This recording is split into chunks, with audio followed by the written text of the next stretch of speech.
Hello বন্ধুরা, তোমরা সবাই কেমন রয়েছো? আশা করতেছি তোমরা সবাই ভালো রয়েছো, আমি ভালো রয়েছি। এই তো আমি আসি গেছি আজকে আবার নতুন কাপড়ে বাঁচানোর জন্য। আমি তো তুমি তো জানো আমি বিশাল দয়ালু লোক, তাই মাছগুলো সব জলে ডুবে যাচ্ছিলো, দিয়ে আমি তাই জাল ফেলে ওকে বাঁচানোর চেষ্টা করতেছিলাম।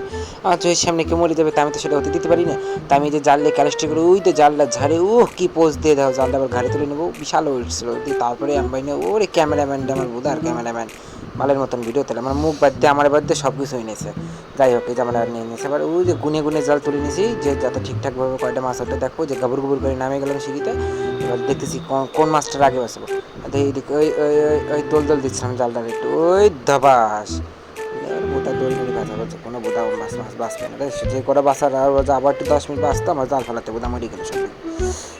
এই যে টানতেছি টানতেছি গাবুর গুবুর করে আইডা আইডা টানতেছি, দেখি কী করি। ও রে বাঁচাচ্ছি না, আমি মারতেছি ওকে। যাই হোক দিয়ে টানিয়ে যাচ্ছি, এখন তো একখানারও বাঁচাতে পারলাম না। এই কয়টারে বাঁচাতে ওরে কিটা দৌড়েছে, ওরে ঠেম্পো দৌড়েছে ও রে। হ্যাঁ আমি মাছ বাঁচাতে উঠেছিলাম না জামা ফের বাঁচাতে উঠেছিলাম বুঝলাম না। যাই হোক এখন মাছ বাঁচছিল, যে ঠেম্পো টুকাই নিয়ে চলে গেলো। এই দিন সবই উঠছে, মাছ খালি ওঠে নাই। বলবোই না, জানলেও গাবর গুবর করে উঠে চলে আসছি। তোমরা দেখো কত দিক মাছ ছাড়ছে। আর তোমরা যদি এরকম ভিডিও দেখতে চাও আমার আবার কমেন্ট করে জানাও।